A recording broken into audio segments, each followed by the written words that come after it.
सभी सम्मानित साथियों को जय भीम। साथियों, पूर्व की भांति आज हम लोग एक नया विषय लेकर के आपके बीच में पहुंचे हैं। जैसा कि स्क्रीन पे आप लोगों को दिखाई दे रहा है, मनोबल विषय को लेकर साथियों लोग पहुंचे हैं। समाज का जो मनोबल टूटा हुआ है उसको फिर से कैसे तैयार किया जाए, इसी बात को ध्यान में रखते हुए सम्मानित साथियों हम लोग मनोबल विषय आपके बीच में पहुंचे हैं। और साथियों, आज के कार्यक्रम की सबसे बड़ी खासियत ये है कि साथियों, जो हम लोगों ने समाज से कमिटमेंट किया था साथियों, उस कमिटमेंट के तहत हम लोग जो है आज जो हम लोगों ने प्रोग्राम बनाया था कि मान्यवर साहब कांसीराम जी की तर्ज पर हम बहुत से कांसीराम पैदा करेंगे साथियों, बहुत से कैडर देने वाले लोग पैदा करेंगे। तो उसी प्रोग्राम के तहत आज इस कैडर को साथियों आप लोगों के बीच में माननीय अमित पंत बौद्ध जी आपके बीच में कैडर देंगे। तो साथियों, मेरा आप लोगों से निवेदन है, इस लाइव प्रोग्राम को ज़्यादा से ज़्यादा आप लोग जो जुड़ चुके हैं इस समय तक वो साथ के साथ शेयर भी करते रहें। और आज इस बहुत ही अच्छे बिंदु पे जो विषय है इस पे आप लोग कैडर को लुत्फ उठाएं, ज़्यादा से ज़्यादा साथी लोग इसको शेयर करें। तो मैं आमंत्रित करता हूं बड़े अदब के साथ सभी महापुरुषों को नमन करते हुए, बहन जी को अपना आदर समझता मानते हुए मैं आमंत्रित करता हूं गाजियाबाद से निगम पार्षद माननीय अमित पंत बौद्ध जी वो आए और हम लोगों को आज के इस विषय पर लाभ पहुंचाने के लिए काम करें। धन्यवाद। सबसे पहले तो मैं धन्यवाद करना चाहूंगा माननीय जयप्रकाश सिंह जी का, जो उन्होंने मुझे अवसर दिया आज फेसबुक पर लाइव आकर कैडर देने का। अपनी बात शुरू करने से पहले मैं बहुजन समाज में जन्मे सभी संतों, गुरुओं एवं महापुरुषों को नमन करते हुए बहन कुमारी मायावती जी को अपना नेता और आदर्श मानते हुए मैं अमित पंत बौद्ध टीम मिशन काशीराम, मैं भी काशीराम से आप सभी का स्वागत करता हूं। साथियों, जैसा कि आप सभी को जानकारी है, माननीय जयप्रकाश सिंह जी ने भी जानकारी दी है कि आज का जो कैडर का विषय है वो विषय मनोबल है। जैसा कि आप सभी को जानकारी भी होगी, मान्यवर साहब काशीराम जी ने 5 तरीके के बल का जिक्र किया है। 5 तरीके के बल का जिक्र किया है। उनमें से पहला जो बल उन्होंने बताया, पहला बल बुद्धि बल की उन्होंने बताया। पहला बल बुद्धि बल होता है। जब वर्ण व्यवस्था थी उस समय बुद्धि बल सवर्ण समाज के पास, सवर्ण भाइयों के पास पाया जाता था, ब्राह्मण भाइयों के पास पाया जाता था।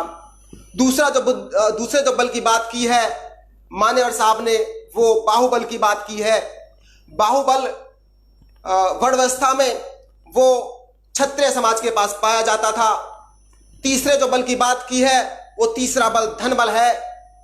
जो धन बल है वो हमारे वैश्य समाज के भाइयों के पास पाया जाता था, जो वैश्य भाई हमारे उनके पास पाया जाता था। चौथे बल की जिसकी बात मान्यवर साहब ने की है वो है जन बल। साथ ही जो जन बल है चौथे नंबर का, ये बहुजन समाज के पास पाया जाता था। आप सभी को जानकारी है 85% के लगभग हम लोग हैं, जनसंख्या हमारी 85% के आसपास है और हम लोग जनसंख्या में बहुत ज्यादा है, इसीलिए उन्होंने कहा कि जन बल चौथे नंबर पे उन्होंने रखा। पांचवें जो बल की उन्होंने बात की, पांचवा जो बल होता है वो मनोबल होता है। पांचवा बल मनोबल होता है। यदि ये जनबल के साथ जुड़ जाए, जनबल के साथ मनोबल जुड़ जाए तो बाकी जो तीनों बल है, धन बल, बाहुबल और बुद्धि बल, ये तीनों मिलकर ताकत बनते हैं, कॉन्फिडेंस आता है और मूवमेंट को गति मिलती है इन सबसे। आप जैसे देख रहे हैं, आप जैसे देख पा रहे हैं, मैं आपको अपनी बात शुरू करने से पहले बता देता हूं कि किस प्रकार हम आज का कैडर कैंप होगा। सबसे पहले हम परिभाषा और अर्थ के बारे में बताएंगे कि मनोबल की परिभाषा क्या होती है, मनोबल का अर्थ क्या होता है। उसके बाद हम थोड़ा सा टेक्निकल लेके जाएंगे कि मनोबल में मनोविज्ञान का क्या रोल है, क्या भूमिका है। उसके बाद हम मनोबल को कैसे बढ़ाएं, मनोबल कैसे बढ़ता है, उसके लिए क्या करना होता है, कैसे मनोबल के दम पे हम अपना टारगेट अचीव कर सकते हैं, गोल अचीव कर सकते हैं। उसके बाद हम अन्य जो विधियां हैं किस किस तरह से हम इसको आगे बढ़ाएं और भी कई उदाहरण हम आपको देंगे। और उसके बाद हम बहुजन आंदोलन में मनोबल की भूमिका, बहुजन आंदोलन में मनोबल की क्या भूमिका है, इसकी जानकारी हम आपको देंगे। उसके बाद हम लेकर चलेंगे निष्कर्ष की ओर, हम अंत में लेकर चलेंगे और अपनी बात को हम समाप्त करेंगे। तो साथियों, मैं एक और निवेदन करना चाहता हूं अपना आज का कैडर आरंभ करने से पहले कि आप सभी साथी इसको लाइक करें और अधिक से अधिक शेयर करने का काम करें। साथियों, अक्सर सुना जाता है, हमने सुना है, सभी लोग जानते भी हैं, सुनते भी हैं कि बहुजन समाज के लोगों का मनोबल कम होता है। बहुजन समाज के लोगों में मनोबल कम होता है, इसीलिए वो तरक्की नहीं कर पाते हैं, इसीलिए वो आगे नहीं बढ़ पाते हैं। अक्सर सुना होगा, लेकिन मैं इस बात से कतई इत्तेफाक नहीं रखता हूं। मेरा मानना यह है कि बहुजन समाज के लोगों के अंदर मनोबल बिल्कुल भी कम नहीं होता है, कतई भी कम नहीं होता है। आज आप देखेंगे प्रतिभा हमारे अंदर कूट कूट कर भरी है। बहुजन समाज के लोगों के अंदर किसी भी क्षेत्र में आप देखेंगे ऊंचाइयों पर हम लोग आपको मिलेंगे। हमारे डॉक्टर, हमारे टीचर्स, हमारे साइंटिस्ट, हमारे इंजीनियर्स, हमारे एमपी, हमारे एमएलए और हमारे मुख्यमंत्री, हमारे उप प्रधानमंत्री, तमाम क्षेत्रों में हम आपको मिलेंगे। यदि हमारे समाज का मनोबल कम होता, यदि हमारे अंदर प्रतिभा नहीं होती, तो हम ऊंचाइयों तक नहीं पहुंच पाते। इस देश और दुनिया के अंदर बहुत सारे ऐसे उदाहरण हैं जहां पर हमारे समाज के लोग, बहुजन समाज के लोग ऊंचाइयों पर बैठे हैं। साथियों, हमारे समाज के लोगों के लिए जो कहा जाता है कि इनके अंदर मनोबल कम होता है, ऐसा नहीं है बिल्कुल भी, बल्कि हमारा मनोबल दबाया जाता है। हमारा मनोबल को कम किया जाता है बाहरी ताकतों द्वारा और चालाक किस्म के लोगों द्वारा। हमारा मनोबल कम करने का प्रयास लगातार जारी रहते हैं और यह सिलसिला बचपन से स्टार्ट हो जाता है। बचपन से ही हमारी परवरिश इस तरह से होती है कि हमारा मनोबल धीरे धीरे डाउन वो लोग करते हैं और उस मनोबल कम की वजह से हम आगे नहीं पहुंच पाते हैं, हम बहुत ज्यादा तरक्की नहीं कर पाते हैं। मैं एक उदाहरण के साथ आपको समझाऊंगा। जैसा कि आपको जानकारी है, जब हमारे घर का परिवार का बच्चा छोटा होता है, जब हमारे परिवार का बच्चा छोटा होता है तो उसके चारों तरफ एक नेगेटिव माहौल पैदा कर दिया जाता है और इसकी शुरुआत सबसे पहले हमारे परिवार के ही लोग करते हैं। एक नकारात्मक माहौल चारों तरफ क्रिएट कर दिया जाता है और इसकी शुरुआत हमारे घर से ही होती है। जैसे कि मैं आपको जानकारी देना चाहता हूं, जब एक बीज अंकुरित होता है, जब एक छोटा बीज अंकुरित होता है तो उसके चारों तरफ बहुत सारी ताकतें होती हैं जो उसको दबाने का काम करती हैं, जो उसको रोकने का काम करती हैं। जैसे कि आंधी आती है, तेज धूप आती है, बारिश आती है, जानवर उसे कुचलने का प्रयास करते हैं, जानवर उसे खाने का काम करते हैं। इस तरह की आदि जो समस्याएं हैं वो एक छोटे पौधे को फेस करनी पड़ती है। ऐसी ही समस्याएं हमारे समाज में जन्मे बच्चे के साथ भी होती हैं। मैं एक और उदाहरण, एक छोटी सी कहानी से ये चीज क्लियर करना चाहूंगा। आपने सुनी होगी शेर और भैंसे की कहानी। मैं एक बात आप लोगों से पूछना चाहता हूं, जो भी हमारे साथी कैडर अटेंड कर रहे हैं उनसे पूछना चाहता हूं कि ताकत भैंसे में ज्यादा होती है या शेर में ज्यादा होती है? बहुत सारे लोग जो लाइव कैडर हैं वो देख रहे होंगे और सोच रहे होंगे कि भाई शेर भैंसे का शिकार कर लेता है तो इसलिए ताकत तो शेर के अंदर ज्यादा हुई। नहीं साथियों, ऐसा नहीं है। यदि शेर के अंदर ताकत होती तो बुग्गी खींचने का काम करता, बोझा खींचने का काम करता, बोझा ढोने का काम करता। ताकत तो सबसे ज्यादा, शेर से ज्यादा ताकत एक भैंसे के अंदर होती है। भैंसे के अंदर ताकत होती है, इसीलिए वो बुग्गी खींचता है, इसलिए वजन खींचता है और उससे ज्यादा मेहनती होता है। लेकिन फिर भी वो शेर का शिकार होता है, शेर शिकार करता है भैंसे का। ऐसा क्यों है, ये हम आपको थोड़ा सा जानकारी देंगे। साथियों, ऐसा इसलिए है, जब भैंसे की परवरिश होती है, जब भैंसे का बच्चा छोटा होता है तो भैंसे की मां सिखाती है कि बेटा ये जो लंबे लंबे मोटे मोटे जानवर है, लंबे लंबे बाल वाले, जब ये दिखे इनको देखकर हमें भागना है, इनको देखकर हमें भागना है, अपनी जान बचानी है। इसके बिल्कुल विपरीत जब शेर का बच्चा छोटा होता है और उसकी मां उसे कहती है कि बेटा जब तुम्हें काले काले मोटे मोटे जानवर दिखाई दे तो तुम्हें इनके ऊपर अटैक करना है, तुम्हें इनको देखकर इनके ऊपर अटैक करना है, इनका शिकार करना है। वहीं से उस शेर का मनोबल बढ़ना चालू हो जाता है और वहीं से भैंसे के बच्चे का मनोबल डाउन होना स्टार्ट हो जाता है। यह कहानी शुरू होती है शुरुआती दौर से ही, हमारे बचपन से शुरू हो जाती है। जैसे जैसे वो बच्चा बड़ा होता है, स्कूल में जाना स्टार्ट करता है, तो स्कूल में हम जाते हैं, एक और समस्या होती है साथियों।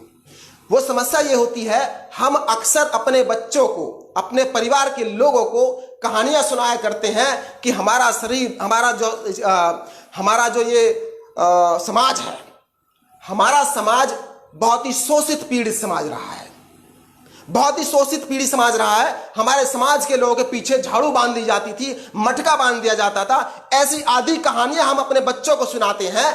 ये कहानियां उनका मनोबल डाउन करने का काम करती हैं साथियों। बच्चों को ऐसी कहानियां नहीं सुनाई जाती हैं, बच्चों को बल्कि वीर गाथाएं सुनाई जानी चाहिए। हमारे समाज में तमाम वीर गाथाएं हैं। हमारे समाज के लोगों का तमाम संघर्ष, बड़ा बड़ा संघर्ष रहा है। हमारे समाज के लोगों की सियासत रही है, शासक हमारे समाज के लोग रहे हैं। भीमा कोरेगांव जैसी हमारे समाज के लोगों की घटनाएं हमें बतानी चाहिए अपने समाज के बच्चों को, जिससे कि उनका मनोबल बढ़ने का काम हो। फिर देखिए, ये बताना भी जरूरी है, जो हमारे साथ अत्याचार हुए हैं, जो हमारा शोषण हुआ है, ये बताना भी जरूरी है। लेकिन तब जब बच्चा बड़ा हो जाए, बुद्धिजीवी हो जाए, उसके अंदर तर्क करने की क्षमता पैदा हो जाए, तब हमें अपने परिवार के बच्चों को उस समय बताना चाहिए कि कितने लंबे संघर्षों के बाद तुम यहां पर आए हो। बचपन में नहीं, जब बच्चा छोटा होता है तब नहीं, तब केवल उसे वीर गाथाएं सुनानी चाहिए। बच्चों को मनोबल बढ़ाना चाहिए, जिससे कि उसका कॉन्फिडेंस लेवल डेवलप हो। जब हमारे समाज का बच्चा कॉलेज में जाता है, IIT कॉलेज में पढ़ता है, IIM कॉलेज में पढ़ता है, बड़े बड़े इंजीनियरिंग कॉलेज में पढ़ता है, तब उसको उसके साथी छात्र, चालाक किस्म के लोग, वो विरोधी लोग उसका मनोबल दबाने का काम करते हैं, यह कहकर कि भाई तुम्हारा दाखिला तो कोटे से हुआ है, यदि कोटा ना होता तो तुम इतने बड़े कॉलेज में नहीं पढ़ पाते। यह कह के उनका मनोबल दबाने का काम किया जाता है। हमारे समाज में मनोबल की बिल्कुल कमी नहीं है, कतई कमी नहीं है हमारे समाज के अंदर मनोबल की। पढ़ाई कंप्लीट होने के बाद जब एक युवक नौकरी पे जाता है, सरकारी नौकरी प्राप्त करता है, ऑफिसर बनता है, तब उसके साथी जो चालाक किस्म के लोग हैं, जो एक माहौल क्रिएट करने का काम करते हैं, वो कहते हैं भैया ये तो कोटे वाले लोग हैं, भैया ये तो कोटे वाले लोग हैं, कोटे से नौकरी प्राप्त की है, अगर कोटा ना होता तो इनको नौकरी नहीं मिलती। ऐसा कह के हमारा मनोबल डाउन करने का काम किया जाता है। यह मनोबल कम करने का दंश हम शुरू से, बचपन से लेकर और बड़े होने तक झेलते हैं। मनोबल डाउन करने का, मनोबल की बिल्कुल हमारे समाज के अंदर कमी नहीं है, मनोबल डाउन किया जाता है। इसीलिए, और हम बहुजन मूवमेंट में इसका बहुत बड़ा रोल है, बहुजन मूवमेंट के अंदर मनोबल का बहुत बड़ा रोल है। बहुजन मूवमेंट में भी ये लोग, चालाक किस्म के लोग, हमारा मनोबल डाउन करने का काम करते हैं। कैसे करते हैं? हमारे समाज के लोगों के ऊपर अत्याचार होता है, बहुजन समाज के लोगों के ऊपर अत्याचार होता है, थाने में जाते हैं अपनी रिपोर्ट लिखवाने के लिए, उनकी बिल्कुल नहीं सुनवाई होती है। जब उनकी सुनवाई नहीं होगी, उनको न्याय नहीं मिलेगा, तो उनका मनोबल डाउन होगा। इसके अलावा हम किसी मिशन मूवमेंट में काम करते हैं, किसी मिशन मूवमेंट को आगे बढ़ाने का काम करते हैं, राजनीति में अपनी भागीदारी देते हैं, तो ये लोग हमारे ऊपर मुकदमे लिखवाकर, झूठे मुकदमे लिखवाकर हमारा मनोबल दबाने का काम करते हैं। जब हमारे लोग अच्छे मुकाम पर पहुंचते हैं, राजनीति के अंदर मंत्री बनते हैं, मुख्यमंत्री बनते हैं, अन्य बड़े पदों पर जाते हैं, तब ये लोग हमारा मनोबल सरकारी एजेंसियों के द्वारा कम करने का काम करते हैं। सरकारी एजेंसियों को हमारे पीछे लगाकर, आप देखते होंगे, आपने देखा होगा, सरकारी एजेंसी जैसे CBI हमारे पीछे लगवा देते हैं, ED हमारे पीछे लगवा देते हैं, और इनकम टैक्स से छापा हमारे ऊपर लगवा देते हैं, जिससे कि हमारा मनोबल डाउन हो, हम अपने मिशन मूवमेंट से, अपने उद्देश्य से, अपने गोल से भटक जाएं। यही एक कारण है कि हमें आज का जो कैडर कैंप मनोबल पर हमने लेना स्टार्ट किया। यही एक रीजन है कि आज हम मनोबल विषय पर कैडर आप लोगों को देने का काम करेंगे। साथ ही शुरुआत करते हैं मनोबल की परिभाषा और अर्थ से। जैसा कि आप लोग देख पा रहे हैं स्क्रीन पर, मनोबल की परिभाषा एवं अर्थ। सबसे पहले हम मनोबल की परिभाषा पर बात करते हैं। हमारे एक प्रोफेसर निमेश जी है, जिन्होंने ये डेफिनेशन लिखी है। बहुत सारी हमने डेफिनेशन देखी, स्टडी की, अध्ययन किया, और अध्ययन करने के बाद हमने एक सटीक परिभाषा का चयन किया, जो परिभाषा इस प्रकार है, मनोबल वह ऊर्जा है। जी हां, इसमें जो राइटर ने कहा है मनोबल एक ऊर्जा के समान है। मनोबल एक ऊर्जा के समान है जो सफलता की राह में आने वाली परेशानियां, सफलता की राह में आने वाली परेशानियों से मुकाबला करने के लिए व्यक्ति के अंदर साहस पैदा करती है, व्यक्ति के अंदर शक्ति पैदा करती है। उदाहरण के तौर पर हम समझाते हैं, मान लीजिए कि किसी हमारे साथी को, युवा साथी को IAS बनना है, सिविल सर्विसेज की तैयारी करनी है, और उसके मन में विचार आया कि उसको सिविल सर्विस की तैयारी करके IAS बनना है, और IAS बनने का विचार, उसने गोल सेट किया कि मेरा गोल है कि एक दिन मुझे IAS बनना है। जब उसके मन में विचार आएगा तो उस विचार को आने के बाद एक सफल विचार उसके दिमाग में आया तो उसको तमाम तरह की परेशानियों से जूझना पड़ता है। तमाम तरह की परेशानियां उसके रास्ते के बीच में आती हैं, जैसे कि उसको कोचिंग की समस्या आती है, बुक्स की समस्या आती है, स्टडी करने की समस्या आती है, सिलेबस जानने की समस्या आती है, आदि आदि आदि तमाम समस्याओं का सामना उस युवक को करना पड़ता है। और उन समस्याओं से मुकाबला करने के लिए उस व्यक्ति के अंदर, उस युवक के अंदर जो साहस होता है, जो शक्ति होती है, जो पावर होती है, उसको मनोबल कहते हैं साथियों। ये बात राइटर ने समझाने का काम किया है कि मनोबल वह ऊर्जा है जो सफलता की राह में आने वाली परेशानियों से मुकाबला करने के लिए व्यक्ति के अंदर साहस पैदा करती है। यह परिभाषा थी। अब हम थोड़ा अर्थ की तरफ चलेंगे कि मनोबल का अर्थ क्या होता है। जैसा कि आप स्क्रीन पर देख पा रहे हैं, मनोबल को हमने मन प्लस बल दो भागों में डिवाइड किया है, संधि विच्छेद किया है साथियों। मन प्लस बल, मन प्लस बल में सबसे पहले हम मन के ऊपर बात करेंगे कि मन क्या है। मन क्या है इसके ऊपर बात करेंगे। मन के लिए कहते हैं कि this is a bunch of thoughts. मन एक विचारों का गुच्छा है। मन एक विचारों का गुच्छा है। मन के अंदर सैकड़ों, हजारों, लाखों विचार चलते हैं, इसीलिए कहते हैं this is a bunch of thoughts. जैसा कि यहां लिखा भी है, mind this is a bunch of thoughts. मन, आप एक और चीज देख रहे हैं, मन और मस्तिष्क, थोड़ा हम इसको भी क्लियर करने का काम करेंगे। हमारे बहुत सारे साथी जो इस समय लाइव कैटर अटेंड कर रहे हैं, वो देख रहे हैं और सोच भी रहे होंगे कि भाई मन और मस्तिष्क दोनों एक ही चीज होते हैं। मन और मस्तिष्क दोनों एक ही चीज होते हैं। बिल्कुल नहीं साथियों, हम इसको भी क्लियर करेंगे बहुत सारे उदाहरण के साथ में। देखिए, जो मस्तिष्क होता है, मस्तिष्क हमारे बॉडी का पार्ट होता है। मस्तिष्क हमारे शरीर का हिस्सा होता है जो इस तरफ, शरीर के इस तरफ होता है, और जिसका वजन लगभग 4.4 पाउंड्स होता है। मस्तिष्क का वजन लगभग 4.4 पाउंड्स होता है और वो हमारी बॉडी का हिस्सा होता है। जबकि मन हमारी बॉडी का हिस्सा बिल्कुल नहीं होता है। मन एक बाहर की चीज है, शरीर के बाहर की चीज है। मन, this is not a part of the body, this is not a part of the body. और शरीर, this is a part of the body. शरीर का हिस्सा होता है मस्तिष्क और बाहर का हिस्सा होता है मन। इन दोनों के अंदर कुछ बेसिक अंतर होते हैं जो हम आपको जानकारी देंगे। देखिए, जो मन होता है, आप ऐसे समझिए, मन एक सॉफ्टवेयर की तरह होता है और मस्तिष्क एक हार्डवेयर की तरह काम करता है। इस मस्तिष्क नामक हार्डवेयर के अंदर यह सॉफ्टवेयर, मन सॉफ्टवेयर काम करता है, इंस्टॉल होता है। एक बाहर का हिस्सा उस मन के अंदर चलता है। मन बनाम मस्तिष्क, मस्तिष्क हमारा शरीर के लिए काम करता है। मस्तिष्क हमारे शरीर के लिए काम करता है, बॉडी का हिस्सा होता है, और वो बॉडी के जितने भी पार्ट होते हैं उनकी कंट्रोलिंग का काम करता है। और मस्तिष्क बाहर काम करता है, शरीर के बाहर मनोबल बढ़ाने का काम करता है, मनोबल को ऊपर करने का काम करता है, प्रैक्टिकल से प्रैक्टिकल पर प्रैक्टिस से प्रैक्टिकल पर ले जाने का काम करता है। इसीलिए मन का बहुत इंपॉर्टेंट रोल इसके अंदर है। अब हम चलते हैं बल पर। मन प्लस बल। बल जो होता है ये एक फोर्स होती है। बल एक फोर्स होती है। मन के अंदर यदि कोई विचार आया, मान लीजिए हमारे मन के अंदर कोई विचार आया कुछ करने का, जैसा कि पहले उदाहरण में हमने बताया कि हमारे मन में विचार आया, हमने गोल बनाया कि हम आईएएस बनना चाहते हैं। अब उस आईएएस बनने के लिए जो हमारे अंदर की ताकत है, जो हमें फोर्स करेगी, जो ताकत हमें फोर्स करेगी, जो ताकत हमें पुश करेगी, उसको हम बल कहते हैं। उसको हम बल कहते हैं।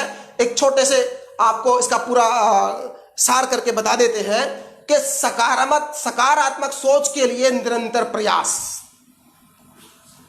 पॉजिटिव एटीट्यूड के साथ प्रैक्टिस, पॉजिटिव एटीट्यूड के साथ, पॉजिटिव थॉट के साथ प्रैक्टिस, ये मनोबल होता है, मनोबल का अर्थ होता है।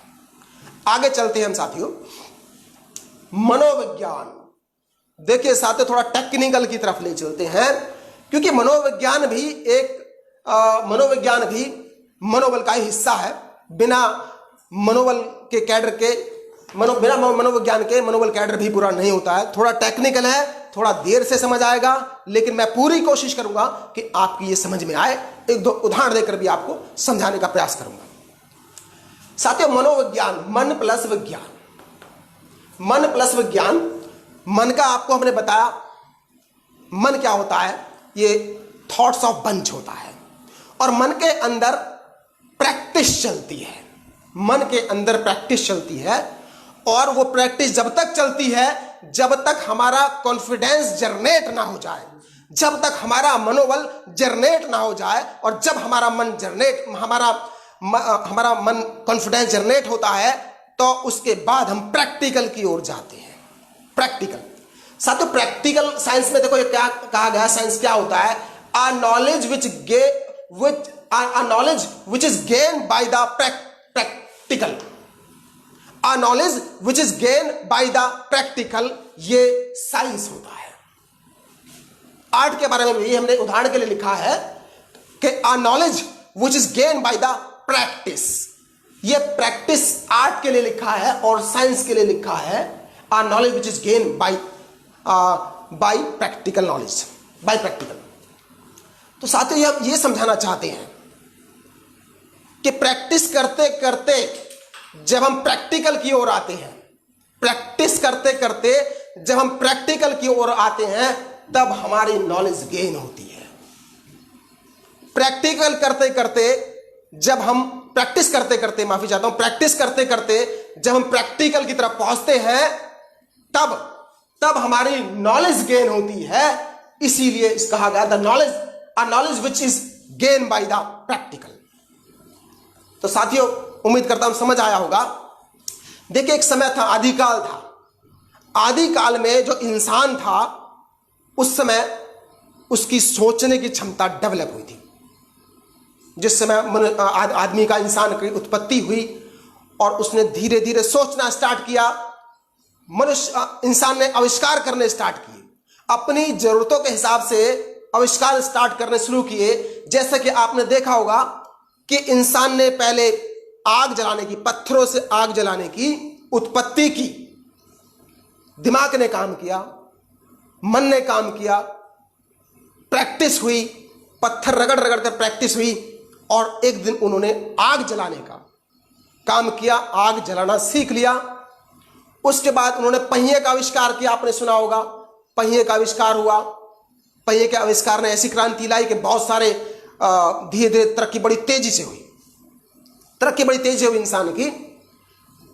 तो उस समय इंसान ने जैसे जैसे तरक्की की, तब उसको तरक्की, जो मन ने काम किया, मन के काम करने के बाद उसको मनुष्य से जाना जाने लगा, मन से मनुष्य। इंसान एक लिविंग बॉडी होता है। इंसान एक लिविंग बॉडी होता है। जो जीवित व्यक्ति है उसके अंदर ही मन निवास करता है। एक मृत शरीर के अंदर, एक निर्जीव वस्तु के अंदर मन नहीं होता है, मन निवास नहीं करता है, मन ऑपरेट नहीं करता है। एक वस्तु के अंदर मन नहीं होता है, और जिस व्यक्ति के अंदर मन नहीं है, जिस व्यक्ति के अंदर मनोबल नहीं है, वो व्यक्ति भी स्वयं मृत के समान है।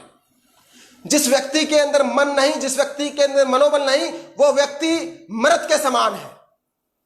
इसीलिए जब आदमी ने सोचना स्टार्ट किया और वो उसको मनुष्य नाम से जाना जाने लगा, वो मन के कारण एक इंसान को मनुष्य नाम से जाने लगा।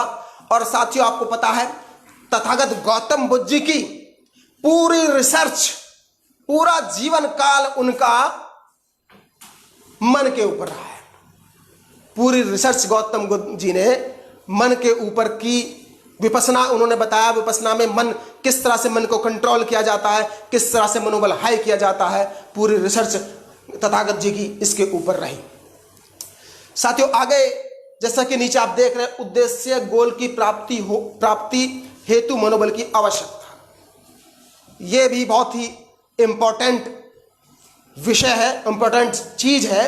भाई, मन तो हमने मनोबल तो बता दिया, मनोबल की हमने परिभाषा भी आपको बता दी, थोड़ा सा टेक्निकली मनोविज्ञान के बारे में भी हमने बता दिया। लेकिन इस मनोबल की आवश्यकता क्यों पड़ती है? इसकी आवश्यकता क्यों होती है? इसकी आवश्यकता इसलिए होती है कि हमने कोई उद्देश्य बनाया है। अलग अलग उद्देश्य अलग अलग व्यक्तियों के हो सकते हैं। मान लीजिए किसी का उद्देश्य है कि उसको कोई एग्जाम पास करना है। मान लीजिए किसी का उद्देश्य है कि उसको किसी चीज का आविष्कार करना है, किसी साइंटिस्ट का उद्देश्य हो सकता है। मान लीजिए किसी का उद्देश्य है कि उसे बहुत बड़ा लीडर बनना है, वो उसका उद्देश्य हो सकता है। मान लीजिए किसी का उद्देश्य है कि उसको सोशल मूवमेंट में काम करना है, मिशन मूवमेंट में काम करना है, बिल्कुल उसी तरह जिस तरह से मैं करता हूं, हमारी पूरी टीम, मिशन काशीराम की टीम काम करती है। यह हमारा गोल है। ऐसे अलग अलग गोल प्रत्येक व्यक्ति के हो सकते हैं, उनकी आवश्यकता के अनुसार हो सकते हैं। तो इस गोल का बड़ा इंपॉर्टेंट रोल है मनोबल के अंदर। हमने यदि अपना कोई गोल बनाया है, उस गोल को अचीव करने के लिए, जो गोल हमने तैयार किया है, जिस गोल को हम अचीव करना चाहते हैं, उसको अचीव करने के लिए सबसे बड़ा इंपॉर्टेंट रोल मनोबल का होता है। सबसे बड़ा इंपॉर्टेंट रोल मनोबल का होता है। यदि हमारे अंदर मनोबल है तो ही हम अचीव कर पाएंगे अपने गोल को। और ये गोल कैसे अचीव करना है, मनोबल कैसे बढ़ाना है, अब हम इस पर चलते हैं। जैसा कि आप देख पा रहे हैं कि मनोबल कैसे बढ़ाएं। थोड़ा सा समय लगेगा इसे समझाने में कि मनोबल कैसे बढ़ाएं। साथियों, आप जैसा कि देख पा रहे हैं, यहां दो वर्ड लिखे हैं, प्रैक्टिस और प्रैक्टिकल। जैसा कि आपको जानकारी दी कि मनोबल बढ़ाने के लिए, अपने गोल को अचीव करने के लिए मनोबल की आवश्यकता पड़ती है। और मनोबल बढ़ाने के लिए सबसे ज्यादा जिस चीज की आवश्यकता पड़ती है, वो चीज है केवल और केवल प्रैक्टिस, प्रैक्टिस और प्रैक्टिस। मनोबल को बढ़ाने के लिए जो एक्सरसाइज है वो केवल प्रैक्टिस है। प्रैक्टिस से हम अपना मनोबल जनरेट कर सकते हैं और अपने टारगेट को अचीव कर सकते हैं। देखिए, यहां पर दो वर्ड हैं। हमने विज्ञान के बारे में आपको इससे पहले वाली स्लाइड में समझाया था, मनोविज्ञान वाले स्लाइड के अंदर, कि प्रैक्टिस पहले बता चुके हैं। अच्छा, प्रैक्टिस से प्रैक्टिकल तक पहुंचने में, प्रैक्टिस से प्रैक्टिकल तक पहुंचने में केवल एक कदम का फासला होता है। आप देखें, 90% इस वर्ड के अंदर सिमिलरिटी है। देखेंगे PRACTIC, ये डंडा है, बीच में एक लाइन खींची है।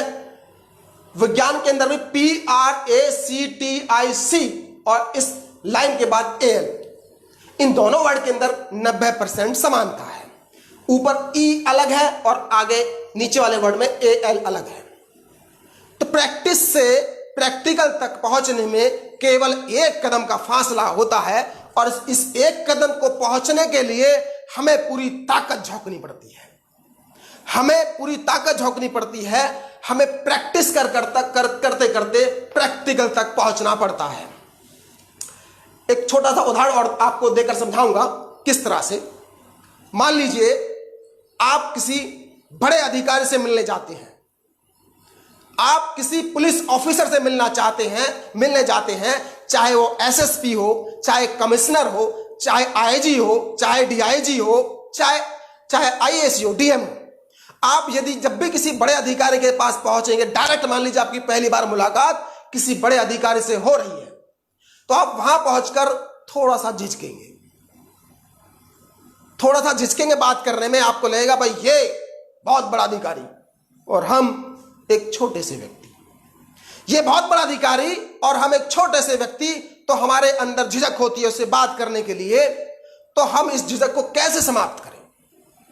इसको समाप्त करने के लिए हम पहले छोटे अधिकारी के पास जाएं। हमें प्रैक्टिस होनी चाहिए। हमें पहले जाकर एक सिपाही से हमें बात करने में स्टार्ट करें। सिपाही को देख के घबराए ना, उससे अपनी बात रखें। सिपाही के बाद हम उससे ऊपर का अधिकारी, दरोगा से बात करें, इंस्पेक्टर से बात करें, और इसी क्रम में SHO, CO, SP, SSP, DIG, IG, इसी क्रम में हम धीरे धीरे प्रैक्टिस करते और हम प्रैक्टिकल पर पहुंच जाएंगे। प्रैक्टिस करते हम प्रैक्टिकल पर पहुंच जाएंगे और प्रैक्टिकल हमारा होगा जब हम किसी अधिकारी के सामने खड़े होने लायक बन जाएं। जब हम किसी अधिकारी के सामने खड़े होने लायक बन जाएं, अपनी बात रखने लायक बन जाएं, दैट इज कॉल्ड प्रैक्टिकल। वो प्रैक्टिकल होगा। और प्रैक्टिकल तक पहुंचने के लिए प्रैक्टिस की आवश्यकता होती है। प्रैक्टिस, जिससे हम प्रैक्टिकल तक पहुंचकर अपना काम सिद्ध कर सकें, जो हमने उद्देश्य बनाया है। हारने वाला जीतने वाले से एक कदम पीछे रह जाता है। एक और छोटा सा उदाहरण देकर समझाऊंगा इस लाइन के बारे में। मान लीजिए कहीं दौड़ होती है और उस दौड़ में बहुत सारे लोग दौड़ते हैं। जो व्यक्ति उसमें जीतता है उसकी प्रैक्टिस होती है, जो विनर होता है उसकी अच्छी प्रैक्टिस होती है। इस प्रैक्टिस के कारण ही वो प्रैक्टिकल में पहुंच पाता है। और जो व्यक्ति उससे ठीक एक कदम पीछे रह जाता है उसकी प्रैक्टिस में कुछ कमी होती है।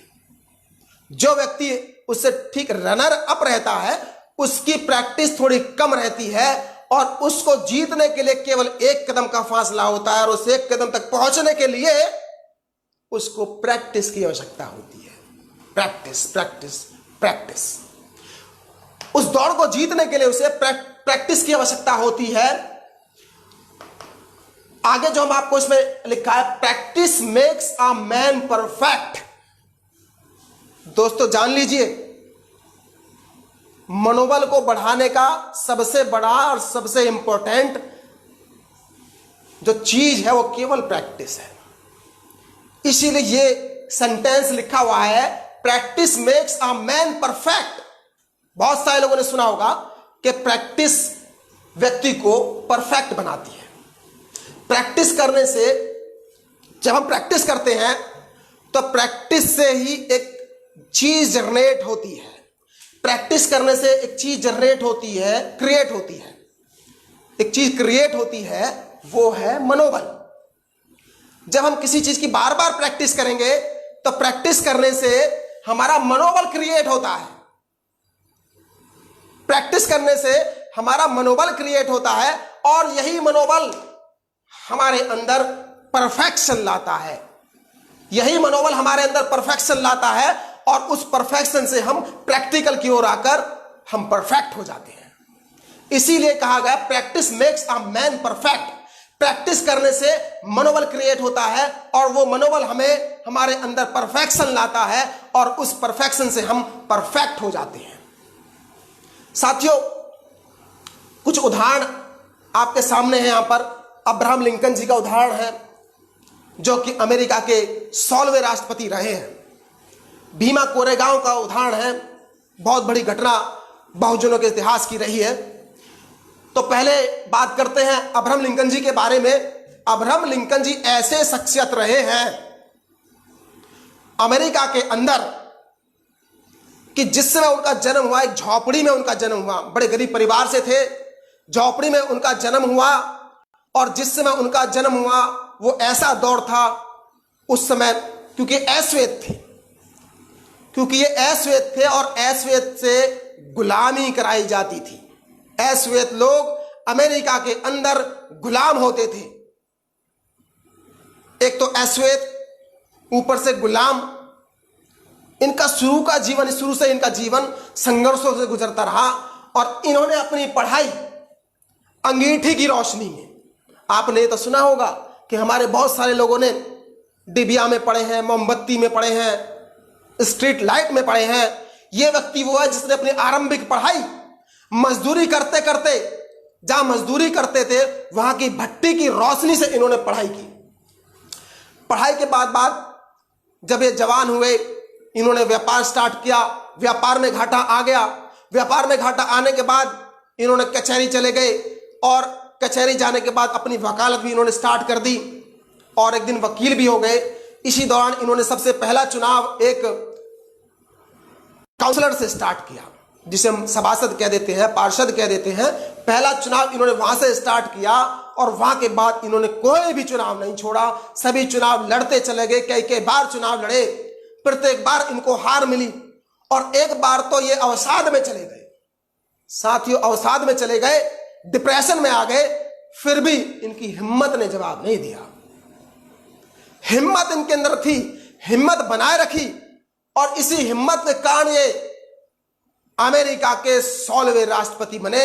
आखिरी अंतिम चुनाव जीता, और जीतने के बाद ये 16वें राष्ट्रपति बनकर इन्होंने सिद्ध कर दिया कि यदि इंसान के अंदर मनोबल है, इंसान के अंदर कॉन्फिडेंस है, और लगातार वो प्रैक्टिस करता चला जाए अपने गोल को अचीव करने के लिए, तो वो व्यक्ति कभी हार नहीं सकता है।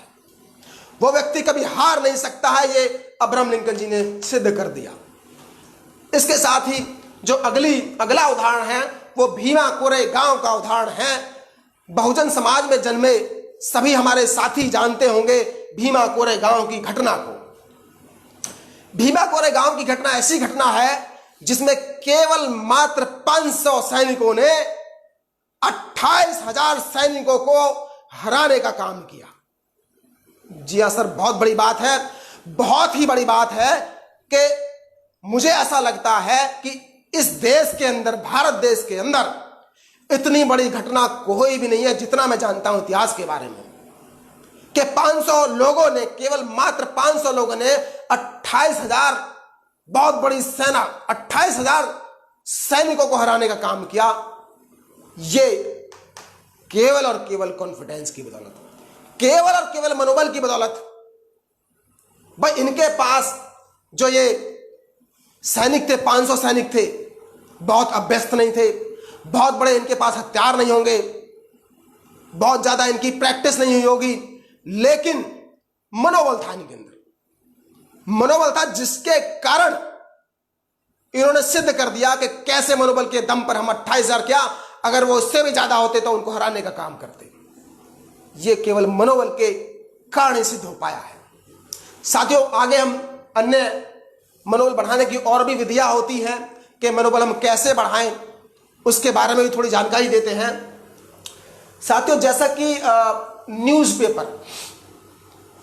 न्यूज़पेपर हमें अपने रूटीन में रखना चाहिए, डेली न्यूज़पेपर पढ़ना चाहिए, और हमें उससे अपडेट मिलती रहती हैं, और नॉलेज भी साथ के साथ मिलती रहती है। बहुजन साहित्य हमें पढ़ने चाहिए, साहित्यों से हमें इतिहास के बारे में पता चलता है।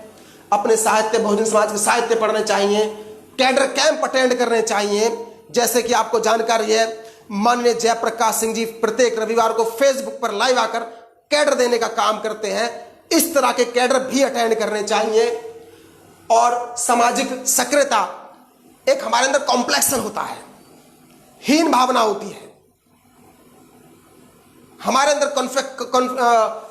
एक हीन भावना होती है, कॉम्प्लेक्सन होता है कि हम भीड़ का सामना नहीं कर पाते हैं, भीड़ के सामने नहीं बोल पाते हैं।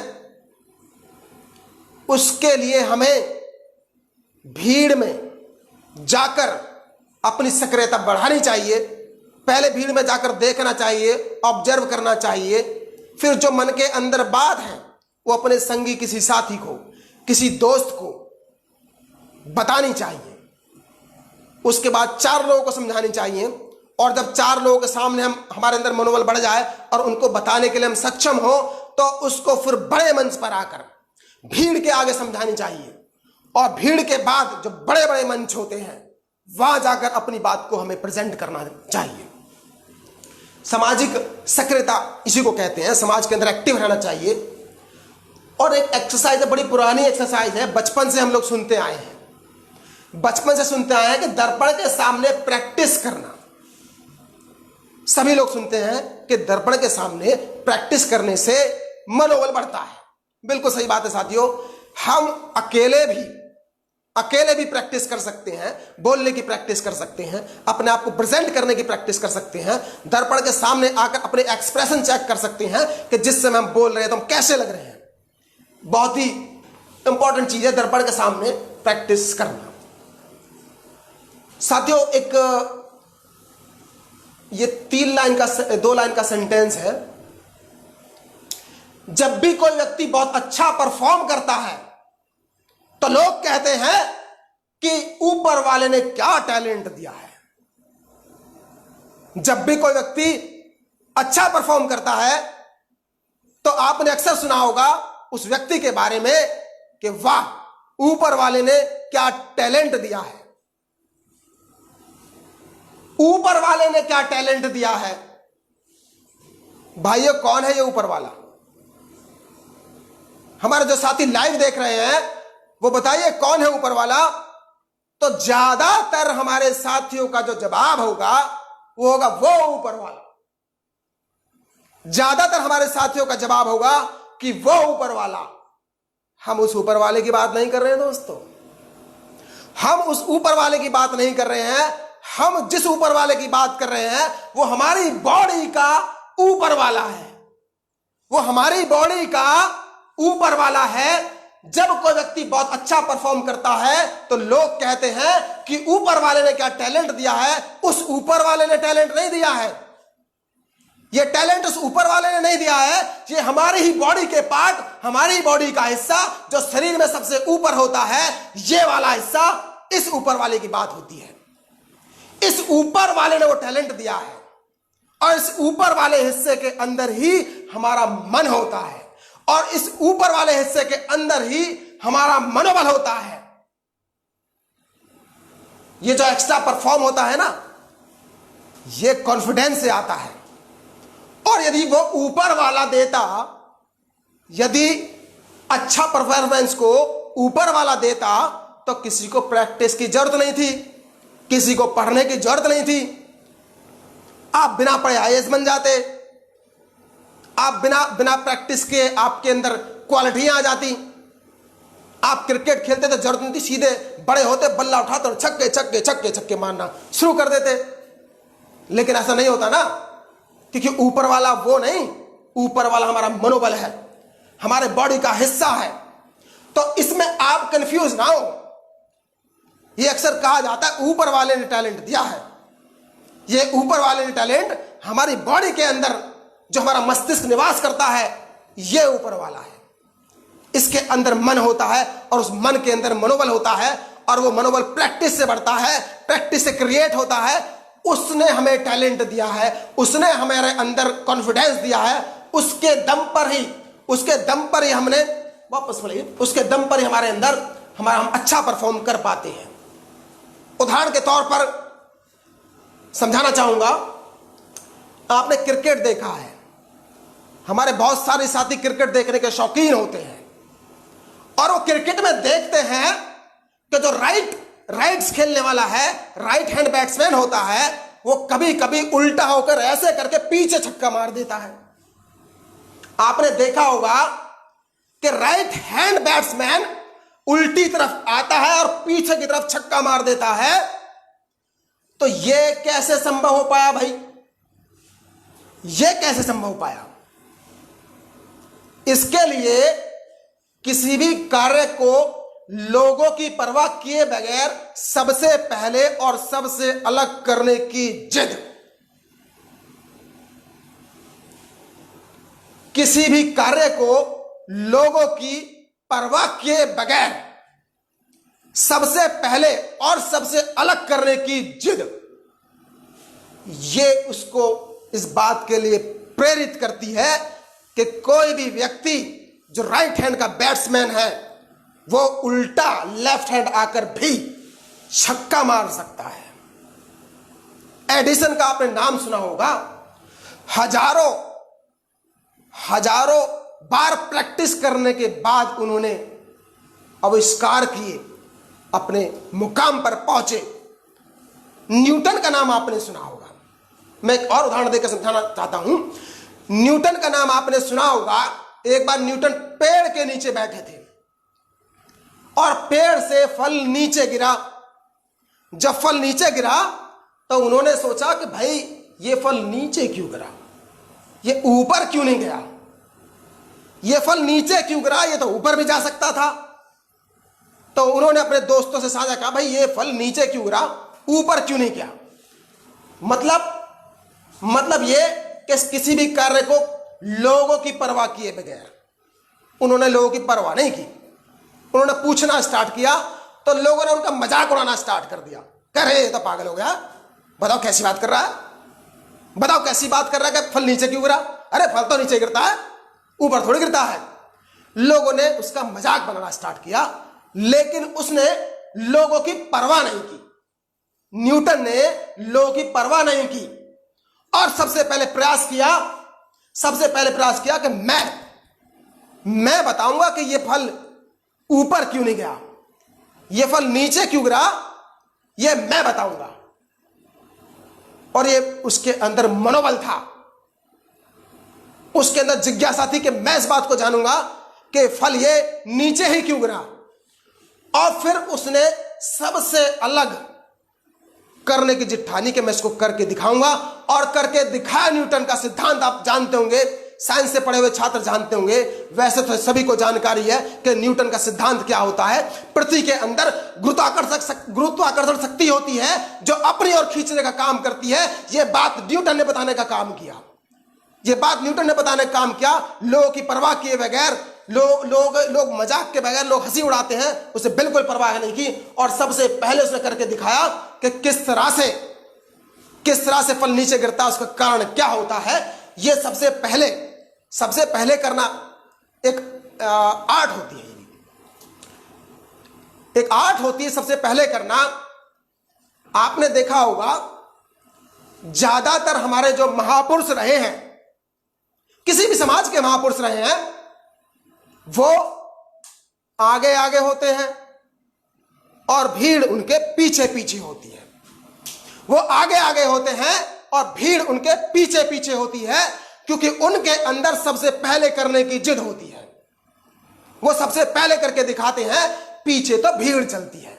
लीडरशिप की भी एक सबसे बड़ी क्वालिटी होती है कि लीडर हमेशा सबसे पहले करता है। लीडर सबसे पहले करता है, अपने मनोबल के दम पे करता है, और पीछे पीछे तो भीड़ करती है। पीछे पीछे तो लोग भेड़ चाल होते हैं, पीछे पीछे लोग पीछे पीछे चलने का काम करते हैं। जो सबसे पहले करता है वही लीडर होता है। जो सबसे पहले करता है वही लीडर होता है, और उसके सबसे पहले करने का कारण उसका केवल मनोबल होता है। उसका कारण केवल मनोबल होता है। साथियों, आगे चलते हैं। बहुजन आंदोलन में मनोबल की भूमिका। शुरुआत में ही मैंने जब ये कैडर स्टार्ट किया था, कैडर के शुरुआत में ही मैंने कुछ बातें बताई थी बहुजन मूवमेंट के बारे में, कि बहुजन मूवमेंट में मनोबल की क्यों आवश्यकता पड़ी। क्या आवश्यकता हुई कि हम लोगों को, जब हम कैडर लेने का काम करते हैं, टीम मिशन का श्रीराम कैडर लेने का काम करती है, अपने लीग से अलग हटके आज मनोबल नामक विषय पर कैडर देने का काम कर रही है, इसकी क्यों आवश्यकता पड़ी। दोस्तों, बहुजन मूवमेंट में मनोबल का बहुत बड़ा रोल है। बहुजन मूवमेंट में मनोबल का बहुत बड़ा रोल है। आप देखेंगे जब से हमारा बहुजन मूवमेंट स्टार्ट हुआ, तो संसाधन विहीन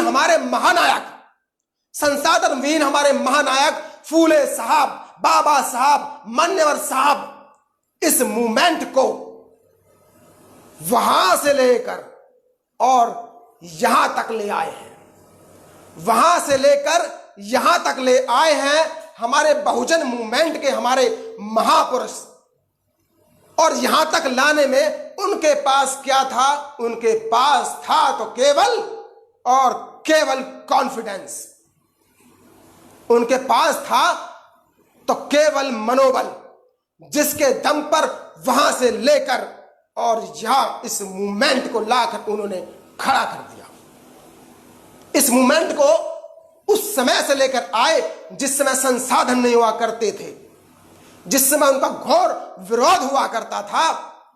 उस विरोध का सामना करते हुए, उन विपरीत परिस्थितियों का सामना करते हुए इस बहुजन मूवमेंट को यहां लाकर खड़ा किया उन्होंने। और उस बहुजन मूवमेंट को आगे बढ़ाने का काम, उस बहुजन मूवमेंट को राजनीतिक पहचान दिलाने का काम, उस बहुजन मूवमेंट से राजनीतिक भागीदारी सुनिश्चित करने का काम एक ऐसी लड़की ने किया, एक ऐसी लड़की ने किया जिसको आज की डेट में बहन कुमारी मायावती के नाम से जाना जाता है।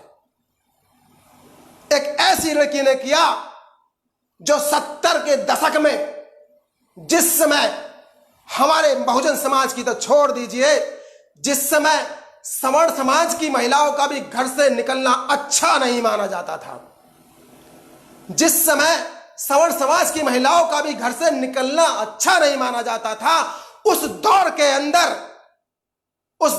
के अंदर बहन कुमारी मायावती ने अपना सब कुछ त्याग कर, अपना घर बार त्याग कर, अपना परिवार त्याग कर, सारी सुख सुविधाएं त्याग कर बहुजन मूवमेंट को ज्वाइन किया।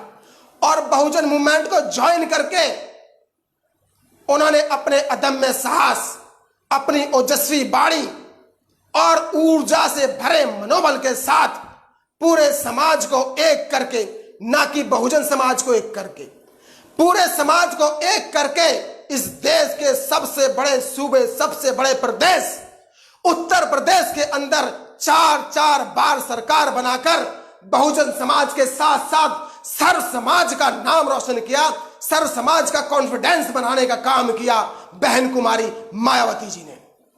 इससे बड़ा उदाहरण और कोई नहीं हो सकता है। इस बहुजन मूवमेंट को यहां तक लाने में इतना कॉन्फिडेंस उन्होंने दिया, इतना मनोबल उन्होंने बढ़ाया कि हमारे समाज के लोग जो उच्च पदों पर थे, नौकरियों पर थे, व्यापारों में थे, ठेकेदारी करते थे, उनका मनोबल बढ़ा।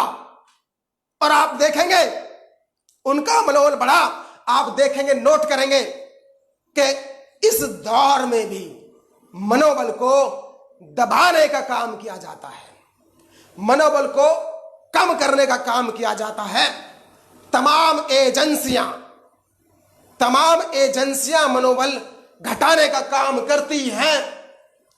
आगे लीजिए। तमाम एजेंसियां, जैसा कि यहां लिखा है, हमारे बहुजन समाज के मिशनरी साथी, नेता, छात्र, सरकारी नौकरियों में अधिकारी और कर्मचारियों के ऊपर विरोधी ताकतों द्वारा मनोबल को कम करने का, मनोबल को पर दबाव बनाने का काम किया जाता है। हमारे मनोबल को तोड़ने का काम किया जाता है, मनोबल को दबाने का काम किया जाता है। मनोबल तो बहुत है हमारे अंदर, मनोबल तो कूट कूट कर हमारे अंदर भरा है। हमारे बहुजन महापुरुषों की देन है ये मनोबल, उनके संघर्षों के दम पर यह मनोबल हमारे अंदर है। लेकिन विरोधी ताकतें, चालाक किस्म के लोग ऐसा माहौल पैदा करते हैं, ऐसा दबाव हमारे ऊपर बनाने का काम करते हैं कि जिससे हमारा मनोबल डाउन हो, हमारा मनोबल गिरे।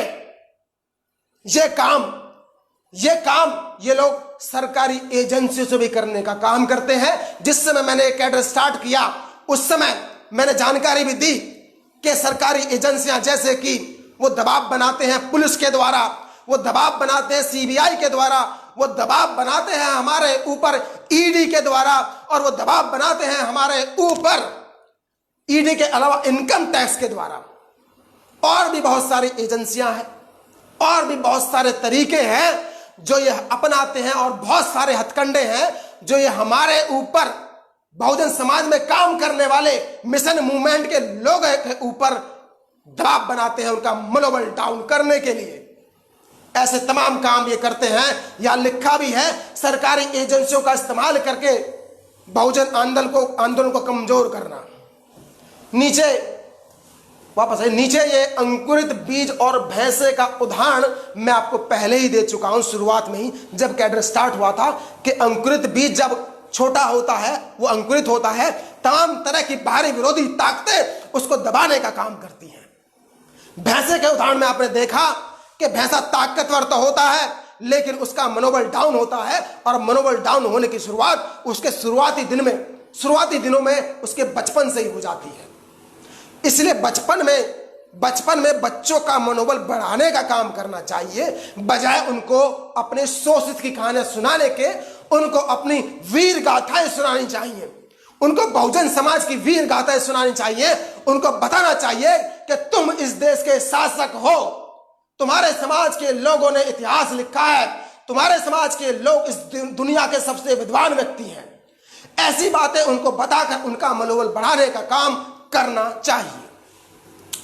आगे चलिए साथियों, हम बिल्कुल अंतिम पड़ाव की तरफ चलते हैं, निष्कर्ष की तरफ हम इस आज के कैडर को लेकर आते हैं। जैसा कि आप देख रहे हैं कि मैं अकेला ही चला था जानिबे मंजिल, मगर लोग जुड़ते गए और कारवां बनता गया। मैं अकेला ही चला था जानिबे मंजिल, मगर लोग जुड़ते गए और कारवां बनता गया। साथियों, आप देख रहे हैं इस पिक्चर के अंदर, ये साहब जो किसी पहचान के मोहताज नहीं है, ये शख्सियत जिनका नाम मान्यवर साहब काशीराम जी है, अकेले चले थे साइकिल लेकर, पैदल, भूखे प्यासे इस मूवमेंट को, बहुजन मूवमेंट को आगे बढ़ाने के लिए अकेले चले थे। धीरे धीरे लोग इनसे जुड़ते चले गए। शुरुआती दौर में इन्होंने पहले एक आदमी को अपनी बात समझाने का काम किया, उसके बाद 4 लोगों को बैठाकर इन्होंने समझाने का काम किया, उसके बाद 4000, 4 लाख, 4 करोड़, और ये कारवां बनता ही चला गया। और उस कारवां की बदौलत आज हमारी पहचान है, आज हमारी राजनीतिक भागीदारी है, आज हमारा मनोबल हाई है, वो इनके संघर्ष की बदौलत है, हमारे बहुजन समाज में जन्मे महापुरुषों की बदौलत है।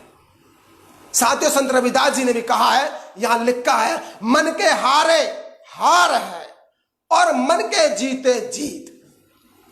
संत रविदास जी ने कहा था कि मन के हारे हार है और मन के जीते जीत। जो अपने मन से हार गया, जो भी व्यक्ति अपने मन से हार गया, वो कभी नहीं जीत सकता है। जो व्यक्ति अपने मन से हार गया तो समझ लीजिए उसका मनोबल खत्म, मनोबल डाउन, और वो अपने मन से हार गया तो वो कभी नहीं जीत सकता है दोस्तों। और जो व्यक्ति मन के जीते जीत, और जिसने अपने मन को जीत लिया, जिस व्यक्ति ने अपने मन को जीत लिया, उसे इस दुनिया में कोई नहीं हरा सकता है। जिसने अपने मन को जीत लिया, उसे कोई इस दुनिया में नहीं हरा सकता है। ये इसका सार है, आज के कैडर का सार है, मन के जीते जीत है और मन के हारे हार।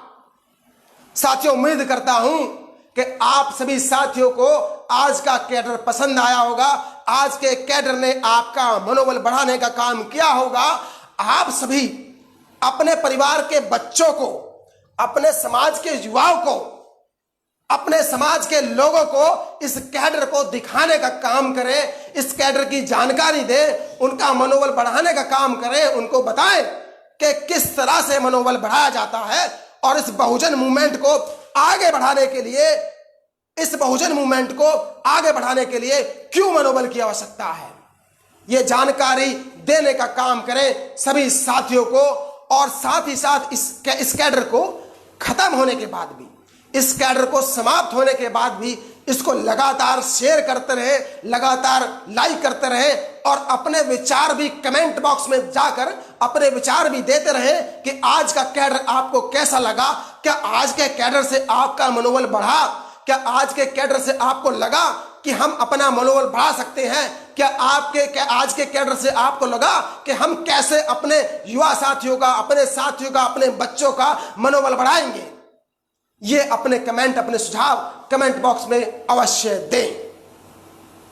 इन्हीं शब्दों के साथ आप सभी का धन्यवाद अदा करते हुए आपसे मैं विदा लेता हूं। मैं अमित पंत आपका बहुत बहुत धन्यवाद करता हूं, बहुत बहुत आभारी हूं कि आपने इतने ध्यान से आज का कैडर अटेंड किया। सभी साथियों को पुनः एक बार धन्यवाद। जय भीम, जय भारत, जय मान्यवर साहब का श्री राम, जय बहन जी, जय बहुजन समाज पार्टी।